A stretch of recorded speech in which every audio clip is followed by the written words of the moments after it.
Hello students, कैसे आप सब लोग।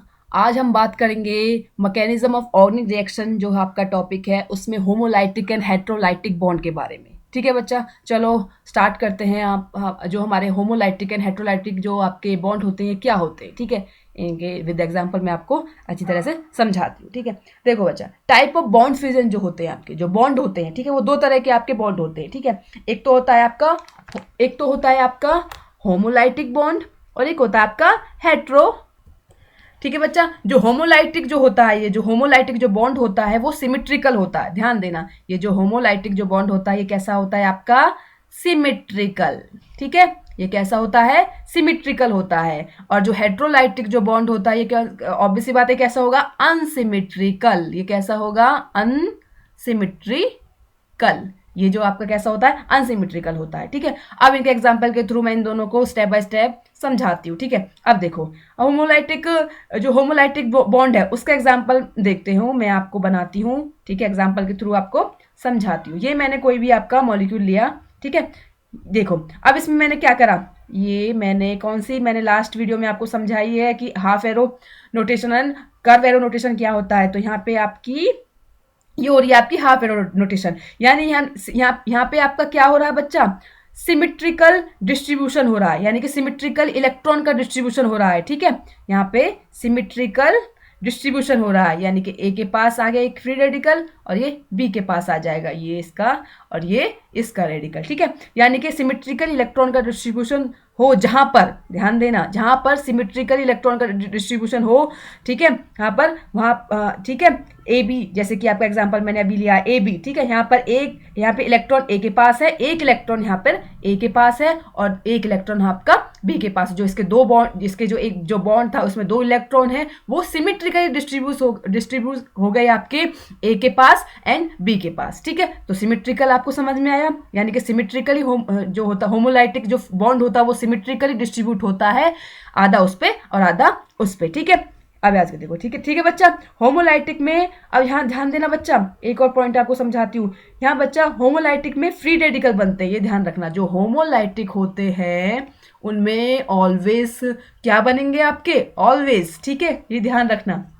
ठीक है, क्या बनेंगे, फ्री रेडिकल। ठीक है, इनमें आपके क्या बनते हैं, फ्री रेडिकल्स बनते हैं। ठीक है, यानी कि एंड ये फ्री रेडिकल बहुत ही अनस्टेबल होते हैं। आपको पता है जो फ्री रेडिकल होते हैं वो कैसे होते हैं, अनस्टेबल, हाईली कैसे होते हैं, ये अनस्टेबल होते हैं। ठीक है, ये जो फ्री रेडिकल होते हैं आपके अनस्टेबल होते हैं। एंड ये होमोलाइटिक फिजन जो होता है, ध्यान देना, जो होमोलाइटिक फिजन बात तो हो गई कि जब आपका जो ये हाफ एरो नोटेशन के थ्रू आपका इलेक्ट्रॉन का डिस्ट्रीब्यूशन सिमेट्रिकली हुआ है। ठीक है, लेकिन किसके प्रेजेंट में होगा बच्चे, ये जो प्रेजेंट ये जो हेल्ड होता है किसके प्रेजेंट में होता है, ये आपका एक तो आपको चाहिए हाई टेम्परेचर, इसका चाहिए high temperature and UV light की प्रेजेंट में आपका हेल्ड होता है बच्चा, ये ध्यान रखना। ठीक है, अब आपको होमोलाइटिक बॉन्ड आपको आई होप समझ में आ गया होगा कि ये सिमेट्रिकली डिस्ट्रीब्यूट होता है। ठीक है, ये सिमेट्रिकली होता है। ठीक है, इलेक्ट्रॉन का डिस्ट्रीब्यूशन वो सिमेट्रिकली होगा। ठीक है, अब बात करते हैं ना, देखते हैं एग्जांपल अब देखते हैं आपका हेट्रोलाइटिक बॉन्ड का एग्जांपल। नाउ अब हेट्रोलाइटिक बॉन्ड का एग्जांपल मैं हेट्रोलाइटिक बॉन्ड को समझाती हूँ थ्रू द एग्जाम्पल। ठीक है, अब देखो, ये मैंने एक मॉलिक्यूल ले लिया। ठीक है, ये मैंने ले लिया। ठीक है, इसमें क्या होगा बच्चा, सारे इलेक्ट्रॉन एक एटम की तरफ ट्रांसफर हो जाए। If all electron are transfer towards one atom, एक ही एटम की तरफ आपके वो ट्रांसफर हो जाए। ठीक है, तो यहाँ पर जो कंडीशन होगी बच्चा, ध्यान देना, ये मैंने क्या करा, ये करवाएगा इसमें पूरा कर्व एरो नोटेशन, यानी कि इसकी तरफ आपके ट्रांसफर हो गए। ठीक है, तो यहाँ पर कंडीशन ऐसी होगी बच्चा कि कंडीशन होनी चाहिए कि भाई क्यों इस तरफ चले गए, आपके बी की तरफ क्यों चले गए, तो बी की तरफ ट्रांसफर हुए। तो यहाँ पर क्या होगा कि बी क्यों गया इसकी तरफ इलेक्ट्रॉन, क्योंकि बी क्या है आपका मोर इलेक्ट्रोनेगेटिव होगा। कंडीशन अप्लाई होगी यहाँ पे बच्चा, अगर ए बी में से कोई भी इलेक्ट्रोनेगेटिव होगा दूसरे से, तो वहां पर आपके electron towards the more electronegative atom के पास आपके चले जाएंगे। ठीक है, तो यहाँ पर आपका इलेक्ट्रॉन यहाँ पे बी के पास चले गए,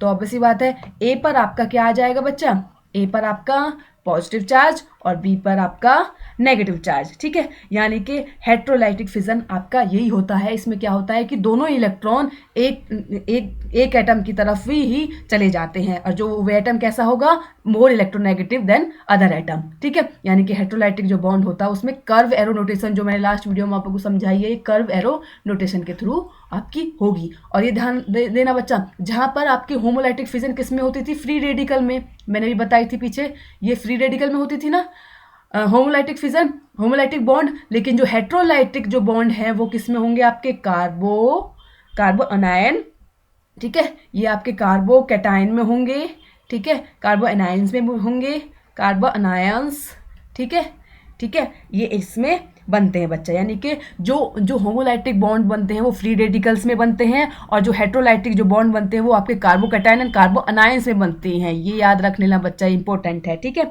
इधर समझ में आया, ठीक है। यानी कि अब देखो, अब यहाँ तक समझ में आया हेट्रोलाइटिक बॉन्ड क्या होता है, किस में हेल्ड होते हैं, और हेट्रोलाइटिक बॉन्ड क्या होता है, ठीक है, किस में प्रेजेंट होते हैं, ठीक है। अब इनकी एनर्जी की बात कर लेते हैं बच्चा, ठीक है। एनर्जी की बात करते हैं। देखो बच्चा, जो होमो होता है, होमोलाइटिक जो बॉन्ड होता है उसमें लेस एनर्जी की रिक्वायर होती है, नीड होती है, ठीक है, लेस एनर्जी की इसमें नीड होती है। लेकिन जो आपका हेट्रोलाइटिक बॉन्ड बनता है इसमें आपकी, क्योंकि उसमें सिमेट्रिकल होता है तो लेस एनर्जी में उसका काम चल जाएगा। लेकिन जो हेट्रोलाइटिक जो बॉन्ड है इसमें आपकी, ये जो आपका हेट्रोलाइटिक है इसमें आपका बच्चा हाई एनर्जी की नीड आपको पड़ेगी। किसकी पड़ेगी आपको बच्चा, किसकी पड़ेगी, हाई एनर्जी की नीड इसमें आपको पड़ेगी, ठीक है, हाई एनर्जी की ये, ठीक है। यानी कि होमोलाइटिक बॉन्ड जो होते हैं लेस एनर्जी होती है, और हेट्रोलाइटिक में हाई एनर्जी की नीड होती है, ठीक है। तो मैंने आज आपको ये करवाया है, ठीक है, हेट्रोलाइटिक बॉन्ड क्या होते हैं, होमोलाइटिक बॉन्ड क्या होते हैं, मैकेनिज्म ऑफ रिएक्शन आप आगे पढ़ोगे तो ये आपको पहले ये जानना जरूरी है कि भाई ये जो बॉन्ड बनते हैं कैसे बनते हैं, किसके थ्रू बनते हैं, इनमें हेट्रोलाइटिक क्लीवेज होगी या फिजन होगा या होमोलाइटिक बॉन्ड बनेगा, ठीक है। तो आगे जानने से पहले आपको ये पता होना चाहिए कि ये कैसे और किसके थ्रू बनते हैं।